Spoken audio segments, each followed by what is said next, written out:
Hello, my name is Imtiaz Iqbal Ryan. I'm presenting our group's work for assignment 2 in COM 6210. Our project focus on using R trees to implement two main things of algorithms: nearest neighbor research, nearest neighbor search, and Skyline search. In this presentation, I will give a short overview of the project, describe our implementation environment, explain our course structure, and finish with a brief performance summary of the methods. I will now move on to project overview, which is slide 2. Here is a summary of what we implemented. The assignments has two main tasks. Task 1, which is nearest neighbor search. Task 2, Skyline search. For task 1, nearest neighbor search, we implemented three approaches. Sequential, this checks every point one by one to find the nearest neighbor. R-tree branch and bond, BAB. This uses an R-tree index and rejoins that cannot contain the nearest neighbor. And the third one would be BAB with divide and conquer, which is DC. This splits the data into smaller parts, process them separately, and then combines the results. This design is suitable for parallel or distributed systems. For task 2, Skyline search, we again use three approaches. Sequential Skyline scans all points and keeps only the ones that are not dominated by others. R-tree-based BBS, branch and bound Skyline, uses an R-tree and a priority queue to find Skyline points more effectively. BBS with DC applies divide and conquer to the Skyline problem, which helps when working with large data sets. These algorithms are useful for spatial and multi-dimensional data. For example, nearest neighbor can be used to find the closest restaurant to a given location. Skyline can be used to find locations that are good across several attributes, such as cost, crime rate, and access to services, where no other location is better in all dimensions. In the visualization, the T diagram groups points into minimum bounding rectangles, MBRs. This structure helps to skip large irrelevant regions and make queries more efficient than a simple scan. The next slide will be slide 3, implementation environment. Next, I will briefly describe our implementation environment. All programs are written in Python and they run on any system with Python 3.6 or later. For testing, we mainly use Windows, but the code also runs on macOS and Linux without major changes. We used a standard laptop and this is enough for small and medium data sets. For large data sets, having more RAM helps the R-tree construction and query performance because more of the tree can be kept in memory. We only use built-in Python libraries, OS and SOS, for handling files and system paths, time for measuring running times, heap queue for priority queues in BAB and BBS, iter tools for some small iteration patterns. Since there are no external dependencies, the project is easy to run on different machines. We also designed the code to be modular, which we will explain next. Slide 4. Here is how we organized our code. We divided the project into several modules, each with a clear role. An R-tree module builds the tree, supports insertion, and provides search operations used in both nearest neighbor and Skyline algorithms. Nearest neighbor modules, one module for BAB nearest neighbor, another for BAB with divide and conquer. Then Skyline modules, one module for BBS, branch and bound Skyline, and for BBS with divide and conquer. Utilities module that include distant functions, definitions and operations for MBRS, and shared divide and conquer logic. Finally, we have driver scripts that read the input data, build the R-tree where needed, read the selective algorithm, sequential BAB, BBS, DC, and etc., and output the query results and timing information. This structure reduces code duplication, makes debugging and testing simpler, and makes it easier to extend the project in the future, for example, by adding new query types. I will jump to the performance summary later on. Thank you. I'd like to pass it to Ifat Zaman now.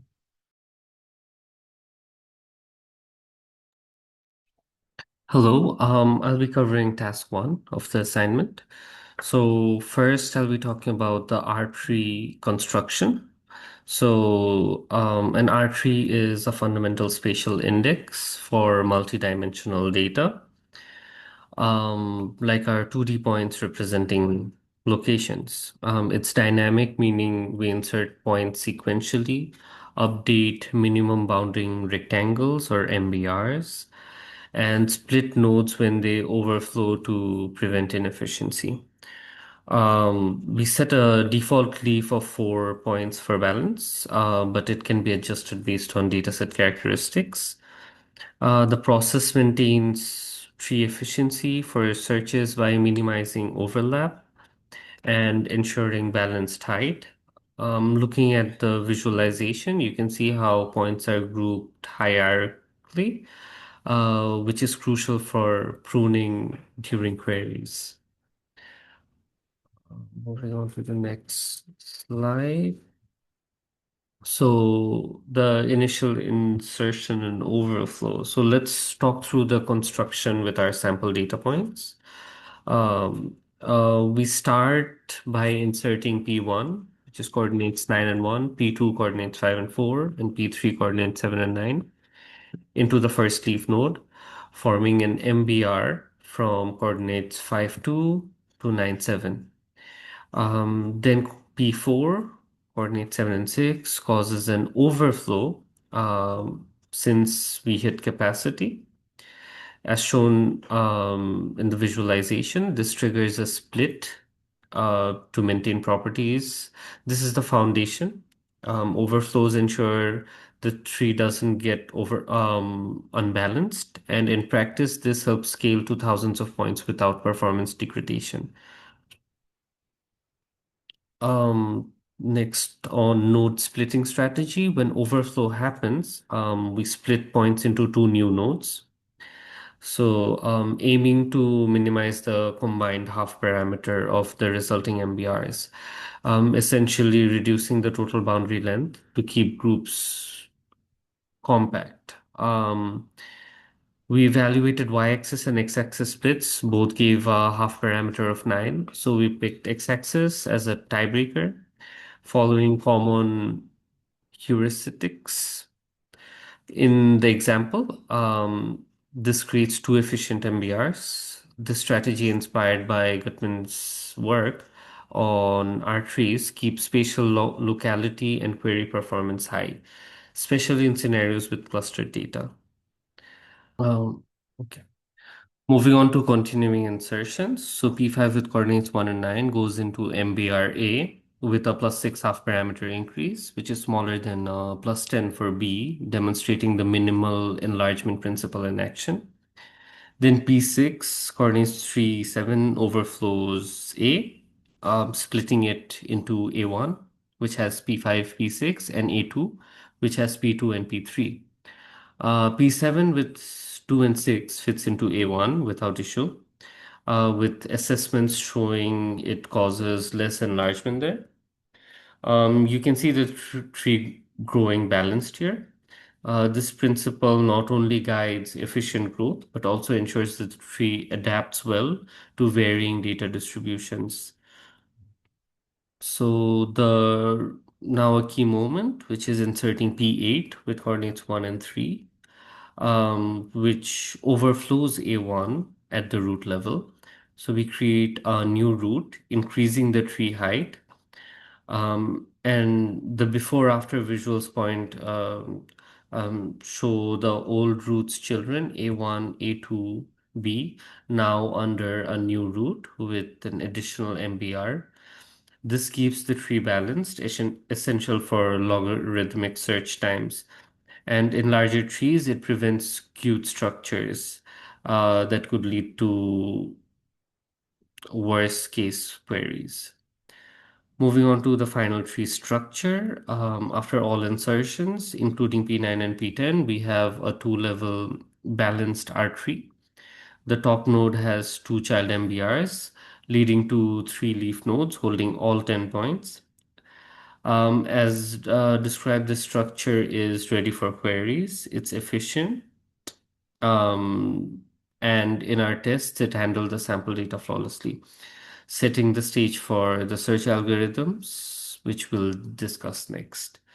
So for the BAB algorithm for NN search, shifting to the nearest neighbor search with BAB, it uses the R-tree for efficient NN finding by organizing data hierarchically. Um, Key elements such as spatial indexing to group points, a priority queue for minimum distances to query points, bounding to prune branches where minimum distance exceeds the current best, and optimal path exploration. This visualization, the diagram shows explored branches in blue. Only promising paths are followed, avoiding full scans, which is why it's superior for spatial queries like location-based services. Here are the steps in detail. So the first step is to initialize heap with root and best distance to infinity. Then next step is to extract lower distance entry. Third step is to prune if minimum distance exceeds current best, saving computation.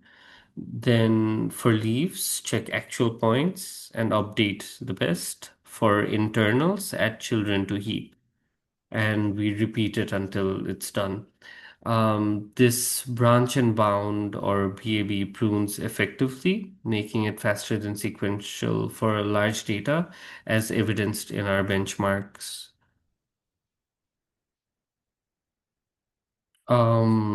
So for even better performance, we add divide and conquer to BAB. Partition data by sorting and splitting independently, then continue by comparing distances for each subtrees and then the benefits are fewer comparisons, parallelism for multi-core systems, and scalability. The process diagram shows partitioning to final selection, ideal for distributed data systems or very large data sets where single tree traversal might bottleneck. That covers task one. Next, Imtiaz will take us through task two on Skyline Search. Mm, First of all, I want to thank my teammate. Uh, Now, let's look at task 2, Skyline Search.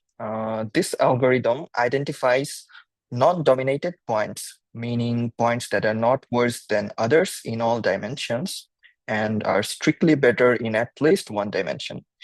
In the context of spatial data, this could represent points that are better in terms of cost, distance, or any other metric where smaller values are preferable. In the visualization here, the points marked in blue represent the skyline, which includes all points that are not dominated by others. For example, in a city map, this might represent hotels that are not outperformed in both price and proximity to attractions.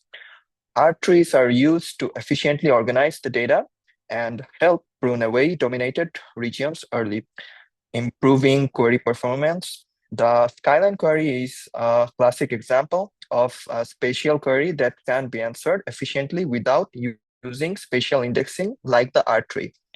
Now, let's move on to the next slide, which is BBS algorithm overview. BBS is our R-tree-based Skyline method. It uses a mean heap by lower bound score, LBS, sum of mean coordinates for MBRs, prunes dominated MBRs, and traverses hierarchically. Steps: initialize with root, extract lowest LBS, prune if dominated by current skyline. Traverse children or update skyline, terminate when heap empties, which avoids checking every pair unlike sequential and leverages the index for efficiency. Let's move on to the next slide, which is BBS algorithm process. The BBS algorithm starts by initializing an empty skyline set and adding the root MBR to min heap, sorted by its lower bound score, LBS. For the first step, we extract the MBR with the lowest LBS, prioritizing regions near the origin. Step 2, pruning. occurs by checking if any point in the skyline dominates the MBR. If so, we skip that MBR and its subtree. The next step, step 3, for internal nodes, we add their children's MBRs to the heap. For leaves, we test points against the skyline and add non-dominated ones. For the last step, step 4, this process repeats until the heap is empty, leaving us with the final skyline set of non-dominated points. By focusing on promising areas, pruning irrelevant regions early. This method reduces dominance checks, ensuring both efficiency and completeness. Now, let's move on to slide 17, BBS with divide and conquer. Now, I'll explain how we enhance the skyline search using the divide and conquer strategy. We start with step 1, recursive data partitioning. The dataset is first sorted globally by the X coordinate, and then it's repeatedly split at the median into a left and right partition. This ensures that all points in the left partition always have smaller X values than those in the right partition.